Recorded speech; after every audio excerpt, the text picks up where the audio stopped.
Hello students, welcome to career smart learner.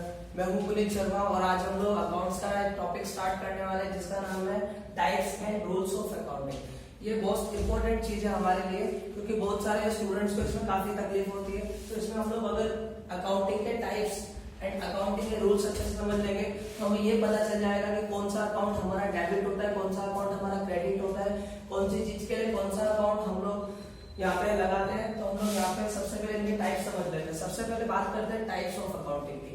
Generally accounting के 3 types होते हैं। मैं तीनों टाइप्स यहाँ पे लिख रहा हूँ। सबसे फर्स्ट जो होता है वो होता है हमारा पर्सनल अकाउंट। सेकंड जो हमारा होता है वो होता है रियलाइजेशन अकाउंट, शॉर्ट फॉर्म में इसको रियल अकाउंट भी बोला जाता है। और जो थर्ड अकाउंट है वो है नॉमिनल। बहुत सारे स्टूडेंट्स को ये तीनों अकाउंट में डिफरेंसेस नहीं पता होते और बहुत सारे स्टूडेंट्स को इसमें काफी तकलीफ होती है। तो मैं यहाँ पे इन तीनों के नाम के अलावा इनके एक और नाम लिख देता हूँ जिससे आपको ये इजी पड़ जाए कि कौन सा अकाउंट को कौन सा नाम दे सकते हैं। सबसे पहले है डेटर्स एंड क्रेडिटर्स अकाउंट। ये जो अकाउंट है ये पर्सनल अकाउंट का सेकंड नेम है। पर्सनल अकाउंट को सेकंड हम लोग कौन से नाम से जान सकते हैं? Debtors and creditors account. और जो सेकंड हमारा होता है वो है रियलाइजेशन अकाउंट। इसका एक और नेम है, इसको बोलते हैं assets and goods account. Assets and goods account जो नॉमिनल अकाउंट है उसका दूसरा नेम होता है एक्सपेंस एंड इनकम। अब ये तीनों अकाउंट के मैंने सेकंड नेम लिख दिए जिससे हमको ये पता चल जाएगा कि पर्सनल अकाउंट होता क्या, रियल अकाउंट होता है क्या, नॉमिनल अकाउंट होता क्या। सबसे पहले बात करते हैं पर्सनल अकाउंट की।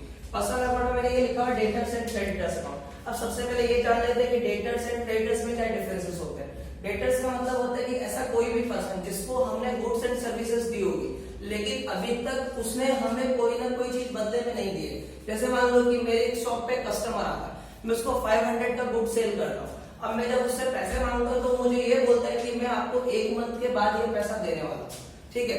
तो यहाँ पे 1 मंथ होगा तब वो मुझे पैसा देगा, लेकिन तब तक वो मेरे बिजनेस का डेटर्स कंसिडर किया जाएगा। क्यों? क्योंकि मैंने उसको क्रेडिट में कोई ना कोई गुड्स एंड सर्विसेज दी हुई है, ठीक है। एंड बात करते हैं क्रेडिटर की। क्रेडिटर डेटर से थोड़ा सा उल्टा होता है। जैसे क्रेडिटर्स में हम लोगों ने देखा था कि ऐसा पर्सन जिससे हम पैसे मांग रहे कोई ना कोई गुड्स एंड सर्विसेज के बदले में। तो यहाँ पे क्रेडिटर्स का मतलब ये होगा कि ऐसा पर्सन जिससे हम लोगों ने कोई ना कोई गुड्स एंड सर्विसेज क्रेडिट में ली होगी और उसको ये हमें मतलब जो भी गुड्स एंड सर्विसेज हमने ली होगी उसके बदले में हमें ये पैसा उसको देना पड़ेगा। तो ऐसा पर्सन जो हमसे पैसे मांगता है वो हमारे बिजनेस के लिए हो जाएगा क्रेडिटर। एंड ऐसा पर्सन जिससे हम पैसे मांगते हैं वो हो जाएगा डेटर्स। इनफैक्ट कहने का मतलब ये हो गया कि दोनों के दोनों पर्सन से जो पेमेंट है वो हमारा आउटस्टैंडिंग है। पेमेंट कैसा रहेगा? पेमेंट जो हमारा रहेगा वो हमारा रहेगा आउटस्टैंडिंग। मतलब दोनों के दोनों पर्सन से अगर कोई भी डील करते हैं, कोई भी एक्टिविटीज करते हैं, उससे हमारी जो अमाउंट होगी वो ड्यू होगी। या तो हमें सामने वाले पर्सन को पैसा देना पड़ेगा या सामने वाला पर्सन हमें पैसा देगा। मतलब दोनों ही सिचुएशन में जो पेमेंट होगा वो कैसा रहेगा? आउटस्टैंडिंग। और तभी हम अपने बुक में किसी ना किसी डेटर या किसी ना किसी क्रेडिटर का नाम कंसिडर करते। क्यों? क्योंकि अगर मान लो हम कोई बिजनेस लेके बैठे, अगर कोई भी पर्सन से हमने क्रेडिट में कोई परचेसेस किया या फिर क्रेडिट में उसको कोई सेल किया तो हमें उसका नाम कंपल्सरी लिखना पड़ता है। क्यों?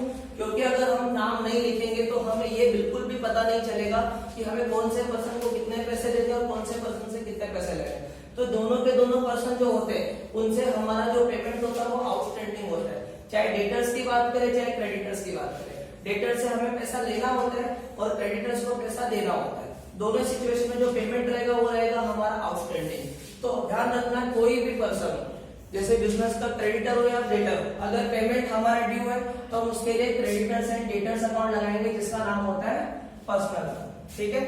अब बात करते हैं रियलाइजेशन अकाउंट। रियलाइजेशन अकाउंट 2 चीजों के लिए यूज किया जाता है जिसका नाम है assets and goods account. Assets और गुड्स बेसिकली दोनों चीजें ही होती है लेकिन दोनों में एक ही डिफरेंस होता है कि एसेट्स वो होती है जो हमारी बिजनेस के रिक्वायरमेंट को फुलफिल करती है, जो बिजनेस के अंदर आती है लेकिन वो सेल नहीं होती है। सेल वो तभी हो सकती है जब हमारे बिजनेस में उसका कोई काम ना हो या फिर वो पूरी तरीके से यूज हो चुकी, खराब हो चुकी, तभी हम उसको सेल कर सकते हैं। अदरवाइज वो एसेट्स बिजनेस में सेल होने के लिए नहीं आती। एसेट्स का मतलब वही होता है जो बिजनेस की रिक्वायरमेंट को पूरी करती है, ना कि बिजनेस में बेचने के लिए आती है। वो हमारे बिजनेस को लॉन्ग टर्म तक बेनिफिट देगी। लेकिन गुड्स ऐसी चीज होती है जिसको हम रीसेल करने के लिए बिजनेस में परचेज करते हैं। और एक बार आएगा तो उसको जल्दी से जल्दी हमें बेचना भी पड़ेगा।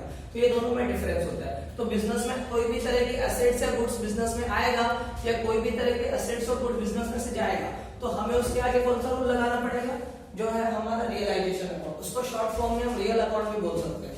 अब बात करते हैं नॉमिनल अकाउंट की। नॉमिनल अकाउंट में मैंने दूसरा नाम लिखा हुआ है expense and income account. Expense और इनकम का मतलब क्या होता है कि ऐसी चीज, ऐसे सर्विसेज जो आपने सामने वाले किसी पर्सन से ली हुई है और बदले में आपको उसको पैसे देने पड़ते हैं, तो वो चीज आपकी एक्सपेंसेस हो जाती है। और एक्सपेंस का मतलब तभी हो सकता है जब हमने उसके लिए कोई ना कोई पैसे पेमेंट कर दिए। अगर हमारा पेमेंट आउटस्टैंडिंग हुआ तो वो हमारे लिए एक्सपेंस नहीं माना जाएगा, वो पेमेंट होने के बाद ही माना जाएगा। बट वो पर्सन को तब हम क्रेडिटर बोल सकते हैं, लेकिन जैसे ही आपने पैसे पेमेंट कर दिया मतलब वो आपके नॉमिनल अकाउंट में आ गया। तो एक्सपेंस का मतलब ये होता है कि कोई भी गुड्स एंड सर्विसेज आप किसी पर्सन से लेते हो और बदले में आपको कुछ ना कुछ पैसा उसको देना पड़ता है। और दूसरी चीज इनकम की बात करें तो कुछ ना कुछ सर्विसेज अगर आप सामने वाले पर्सन को देते हो तो सामने वाला आपको कुछ ना कुछ अमाउंट उसके बदले में देगा, तो वो आपके लिए हो जाएगा इनकम। बट एक चीज का डिफरेंस है पर्सनल अकाउंट और नॉमिनल अकाउंट में कि अगर जब पेमेंट पूरी तरीके से कंप्लीट हो जाएगा तब हमें उसको नॉमिनल अकाउंट में शो करना पड़ेगा।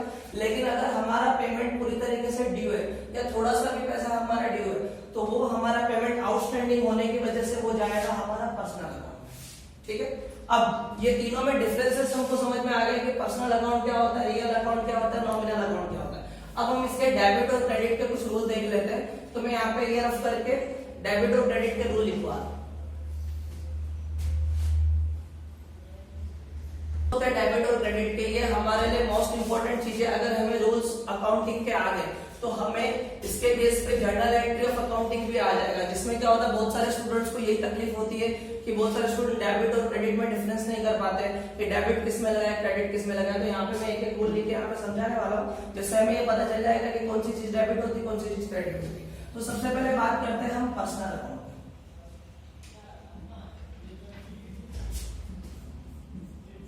पर्सनल अकाउंट का रूल होता है debit the benefit receiver and credit the benefit giver.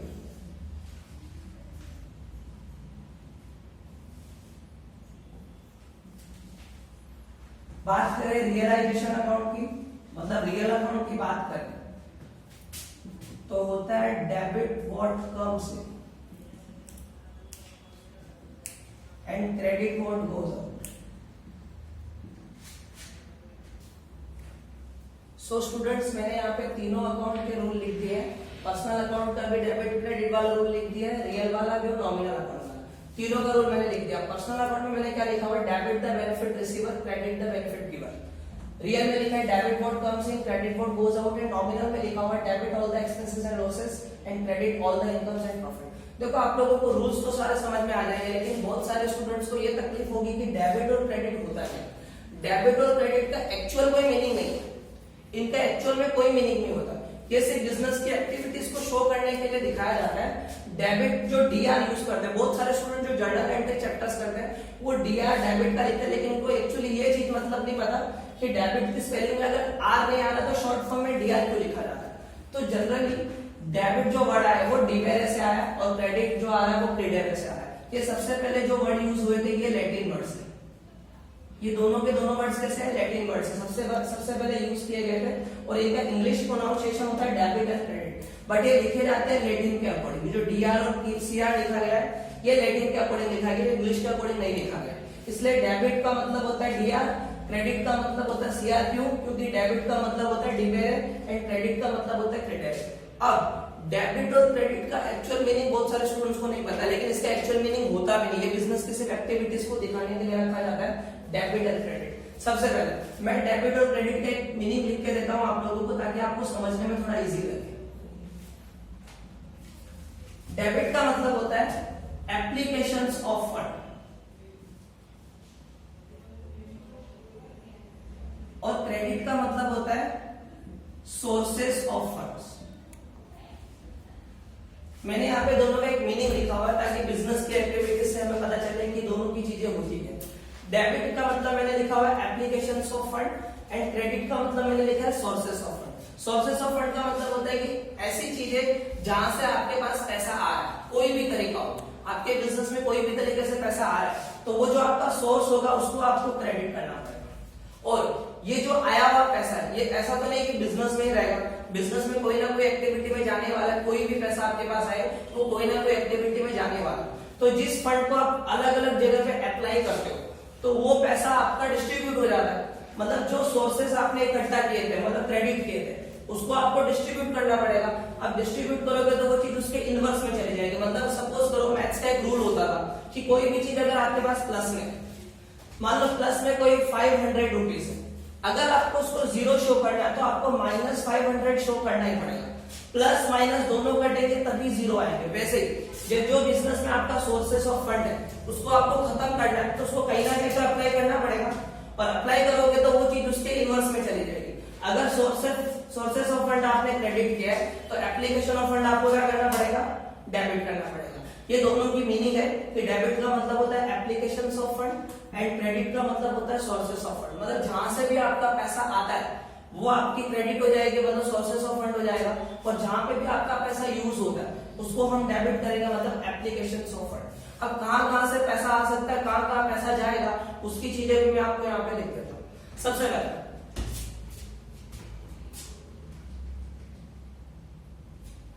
पहले यहाँ पे बात करते हैं।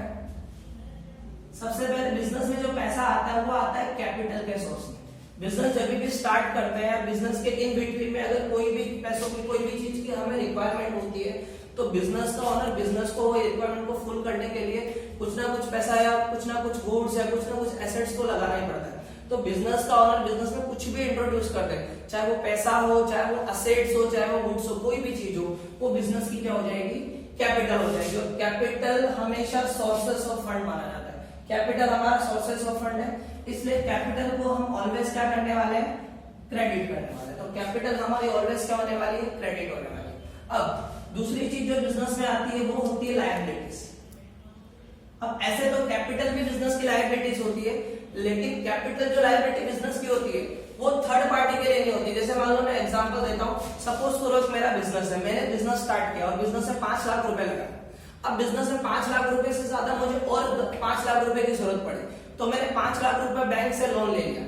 तो बताओ बिजनेस का रियल क्रेडिटर कौन माना गया, रियल क्रेडिटर बिजनेस का बैंक मानेगी, क्योंकि बैंक को सबसे पहले बिजनेस पेमेंट करेगा, उसके बाद जो पैसा बचेगा वो ओनर के लिए। इसलिए है तो दोनों लायबिलिटी, लेकिन जो एक्चुअल सबसे पहले प्रेफरेंस की लायबिलिटी है वो बिजनेस की अलग हो जाएगी, और जो बिजनेस के ओनर के टुवर्ड्स में जो लायबिलिटी होगी वो बिजनेस की अलग लायबिलिटीज होगी, वो बिजनेस की इंटरनल लायबिलिटी होगी, और जो बैंक लोन होगी वो बिजनेस की एक्सटर्नल लायबिलिटी होगी। तो सबसे पहले बिजनेस की रिस्पॉन्सिबिलिटी होती है कि वो हमेशा एक्सटर्नल लायबिलिटी को पे आउट करे।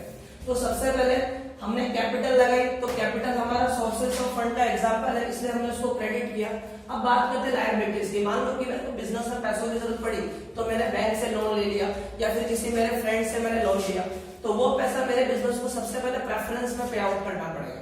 इसलिए जो लायबिलिटीज होगी वो भी मेरा सोर्सेस ऑफ फंड है, क्योंकि उसकी तरफ से भी मेरे पास बिजनेस में पैसा आ रहा है, तो वो भी मेरा सोर्सेस ऑफ फंड का एग्जांपल है, इसलिए उसको भी मुझे क्या करना पड़ेगा, क्रेडिट करना पड़ेगा। ओके। अब तीसरी चीज एक और है जो बिजनेस का सोर्सेस ऑफ फंड है। अगर बिजनेस में कोई भी एक्टिविटी करते हो, आप किसी पर्सन को गुड्स और सर्विसेज देते हो तो आपको कुछ ना कुछ तो उसके बदले में मिलेगा ही, और कुछ ना कुछ बदले में मिलेगा, एक तरह से वो आपका क्या हो जाएगा, सोर्सेस ऑफ फंड हो जाएगा। तो इनकम भी हमारे बिजनेस का सोर्सेस ऑफ फंड का एग्जांपल है, इसलिए इनकम को भी हमको क्या करना पड़ेगा, क्रेडिट करना पड़ेगा। तो ये तीन चीजें तो हमने देखी सोर्सेस ऑफ फंड्स की। अब एप्लीकेशन ऑफ फंड के लिए हम लोग क्या क्या देख सकते हैं। एप्लीकेशन ऑफ फंड के लिए हमारे पास दो चीजें होती है। सबसे पहले तो बिजनेस में आती है असेट्स, और दूसरी चीज आती है बिजनेस का एक्सपेंसेस। तो सबसे पहले बात करते हैं, अगर असेट्स की बात करें तो असेट्स मतलब अगर आप बिजनेस चालू कर रहे हो, बिजनेस मान लो कि आपको कपड़े का बिजनेस स्टार्ट करना है, तो आपको उसके लिए कुछ मशीन्स वगैरह चाहिए या फिर कुछ ना कुछ आपको चीजें चाहिए। जो हमारे कपड़ों का अगर फैक्ट्री लगानी है तो हमें उसके लिए यूज करना पड़ेगा, तो बहुत सारी हमें मशीन्स वगैरह चाहिए, तो असेट्स की रिक्वायरमेंट तो हमें होगी। तो असेट्स जो होगा वो हमारे पैसे को कम करेगा, डिस्ट्रीब्यूट करेगा, क्योंकि जो पैसा हमारे पास आया है वो हमें असेट्स को परचेज करने में अप्लाई करना पड़ेगा। तो वो चीजें हो जाएगी हमारा एप्लीकेशन ऑफ फंड। जो असेट्स है वो हमारे एप्लीकेशन ऑफ फंड का एग्जांपल है, इसलिए असेट्स हमें क्या करनी पड़ेगी, डेबिट करनी पड़ेगी। अब अगर हम फैक्ट्री लगा रहे हैं, कपड़ों की फैक्ट्री करवा रहे हैं, कपड़े बनाने के लिए फैक्ट्री, बनवा रहे हैं तो उसके लिए अगर हमें मशीन्स लगानी पड़ेगी तो उसके बदले में रॉ मटेरियल भी चाहिए होगा हमें, ताकि रॉ मटेरियल का यूज करके हम कपड़े बना सकें। तो जो रॉ मटेरियल्स होगा वो बिजनेस का गुड्स होगा, और गुड्स जो भी होगा बिजनेस का अगर खरीदेंगे तो हमें एक्सपेंसेस तो हो गए, और एक्सपेंस वो भी हमारा क्या होगा, एप्लीकेशन ऑफ फंड होगा, तो उसको भी हमें क्या करना पड़ेगा, डेबिट करना पड़ेगा। और भी तरह के बिजनेस में एक्सपेंसेस हो सकते हैं, जरूरी नहीं है कि बिजनेस में आप कोई भी चीज का बिजनेस करें तो उसके प्रोडक्शन के लिए उससे रिलेटेड खर्चे हो, और भी खर्चे हो सकते हैं। जैसे मान लो आपने किसी पर्सन को गुड्स एंड सर्विसेज आपने किसी पर्सन से लिया है तो बदले में आपको पैसा तो देना पड़ेगा, तो वो अलग तरीके के एक्सपेंसेस भी हो सकते हैं। या फिर आपके बिजनेस में कोई एम्प्लॉई है उसको सैलरी देनी है, आपके बिजनेस के इलेक्ट्रिसिटी एक्सपेंस है वो भी आपको पेमेंट करना पड़ता है। ओके, तो ये हमारी जो रही ये डेबिट और क्रेडिट की डेफिनेशन थी कि क्रेडिट का मतलब होता है sources of funds and debit का मतलब होता है एप्लीकेशंस ऑफ फंड्स। तो यही बेस पे मैंने आप लोगों को तीनों अकाउंट लिखे हुए हैं। पर्सनल अकाउंट में मैंने लिखा debit the benefit receiver, credit the benefit giver, जो यूज होता है स्पेशली ऐसे पर्संस के लिए जो बिजनेस के डेटर्स एंड क्रेडिटर्स होते हैं। डेटर्स का मतलब जिनको पेमेंट कर, जो पर्सन हमें पेमेंट करने वाला बाकी होता है, और क्रेडिटर का मतलब होता है जिससे मतलब जिसको हम पैसा पेमेंट करेंगे। मतलब दोनों ही सिचुएशन में अगर पैसा आउटस्टैंडिंग हो तो हमें पर्सनल अकाउंट का यूज करना है, रियल अकाउंट का यूज तब हमें करना है जब बिजनेस में कोई ना कोई असेट्स आती हो या जाती हो, या फिर बिजनेस में कोई ना कोई गुड्स आता हो या बिजनेस से चला जाता हो, तब हमें रियल अकाउंट का यूज करना है। लास्ट जो बचा नॉमिनल अकाउंट, वो बिजनेस का एक्सपेंस एंड इनकम को यूज करना है उसके लिए। तो एक्सपेंसेस का मतलब होता है कि अगर हमने किसी पर्सन से सर्विसेज गुड्स लिया है तो बदले में उसको कुछ ना कुछ पैसा देना पड़ेगा, और अगर हमने किसी को गुड्स एंड सर्विसेज दिए तो सामने से वो पर्सन हमें पैसा देगा, तो मतलब बिजनेस के जो भी एक्सपेंसेस एंड इनकम होगा वो हमारे बिजनेस में नॉमिनल अकाउंट में हम उसको शो करेंगे। और दूसरी चीज, पर्सनल अकाउंट में पेमेंट हमेशा ड्यू रहेगा, लेकिन नॉमिनल अकाउंट में पेमेंट हमेशा कंप्लीट दिखाएंगे। Okay, thank you.